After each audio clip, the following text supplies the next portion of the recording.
ልጆች የሚባሉት ጽዮን የጽዮን ልጆች ማን ናቸው? እስራኤል። ጥሩ።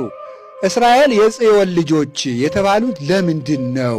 ጽዮን ማን ናት?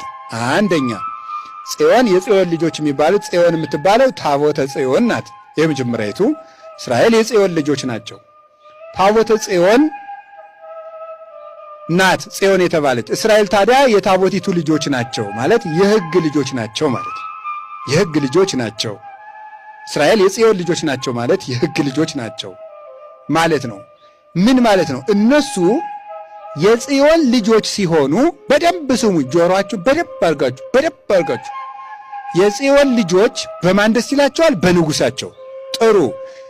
የጽዮን ልጆች እስራኤል፣ ጽዮን ታቦቲቱ፣ ንጉሳቸው ማን ነው? እግዚአብሔር። የጽዮን ልጆች የታቦተ ጽዮን ልጆች እስራኤል በንጉሳቸው በእግዚአብሔር ደስ ይላቸዋል። ምን የሆኑ እንደሆነ? የጽዮን ልጆች የሆኑ እንደሆነ።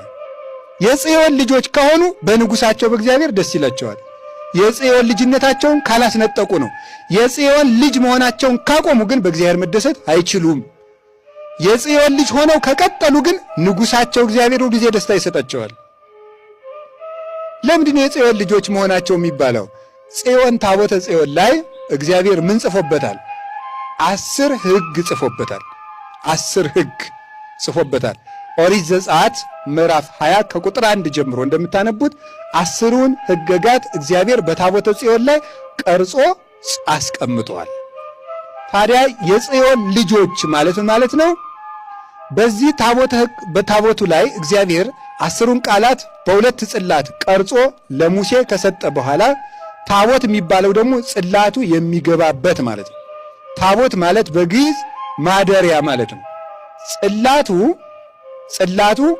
በጽላቱ ላይ እግዚአብሔር 10ሩን ቃላት ራሱ በእጁ ጽፎ ወይም በግብር አምላካዊ ቀርጾ በአምላካዊ ግብር ጽፎ ቀርጾ ለሙሴ ሰጠው። ይስሐቅ አልሰጠም። እግዚአብሔር ታቦት አልሰጠም። ለአብርሃም አልሰጠም፣ ለይስሐቅ አልሰጠም፣ ለያዕቆብ አልሰጠም፣ ለሌላም ቅዱሳን አልሰጠም። ከሙሴ በፊት በነበረው ዘመን 3856 ዘመን እግዚአብሔር ታቦት አልሰጠም። ለምንድን ነው እንደዚያ ያደረገው? ታቦት አልሰጠም እስከዚያ ድረስ። ከሙሴ ሲደርሱ ግን ታቦት ሰጠ። ለምን? እግዚአብሔር ስራው አይለወጥም። ቀድሞ ስለምን አይሰጥም? መጀመሪያ ያን ያደረገበት ምክንያት ከአዳም አንስቶ እስከ ሙሴ ድረስ የነበሩት ትልልቅ አባቶች ራሳቸው ምንድን ነበሩ? ታቦት ነበሩ። ራሳቸው ምን ነበሩ አልኳችሁ? ታቦት። ታቦት ማለት ምን ማለት ነው? የማን ማደሪያ? የእግዚአብሔር ማደሪያ። እስከዚያ ድረስ ማን ነበር ታቦት? ትልልቅ አባቶች ቅዱሳን እነ አብርሃም፣ እነ ይስሐቅ፣ እነ ያዕቆብ፣ እነ ኖህ፣ እነ ሄኖክ፣ እነ አቤል፣ እነ መላሌል፣ እነ ያሬድ፣ እነዚህ ሁሉ እነ ማቱሳላ፣ እነዚህ ታቦት ነበሩ። እግዚአብሔር ያደረባቸው ሕጉን በወረቀት ጽፎ የሰጣቸው ሳይሆኑ በሰሌዳ በብራና የጻፈባቸው ሳይሆኑ ሕጉን በልባቸው የጻፈባቸው። ስለዚህ ከአዳም እስከ ሙሴ ያለው ዘመን ምን ይባላል? ሕገ ልቡና ይባላል። ለምን? እግዚአብሔር ሕጉን በመጻፍ ሳይሆን በምናቸው ነበር የሚጽፍላቸው? በልባቸው ነበር የሚጽፍላቸው። ከዚያ በኋላ ግን የሰው ልጅ ከማንነቱ እየወረደ መጣ። እየወረደ መጣ። እየወረደ ሲመጣ እግዚአብሔር በሰው ሕሊና መጽሐፉን ጽፎ በምን ጻፈ? በድንጋይ ጽላት ላይ ጻፈ። እንግዲህ ሰው ሆይ እኔ በመንፈስ ቅዱስ መግቦት በሕሊና ሕግን እቀርጽብህ ነበር። እንደዚህ ጠማማ ከሆንክ ሕግህ ተንኮል፣ ልብህ ሕግ ተሞልቶ ተንኮል የማያጽፍ ሆነ። ሕግህ ተንኮል ተሞልቶ ሕግ ምኑ ላይ ልጻፍ? ስርዝ ድልዝ የበዛበት ወረቀት ምን ላይ ያጽፋል? በቃ ልባችን ስርዝ ድልሶ ምን ላይ ልጻፍብህ?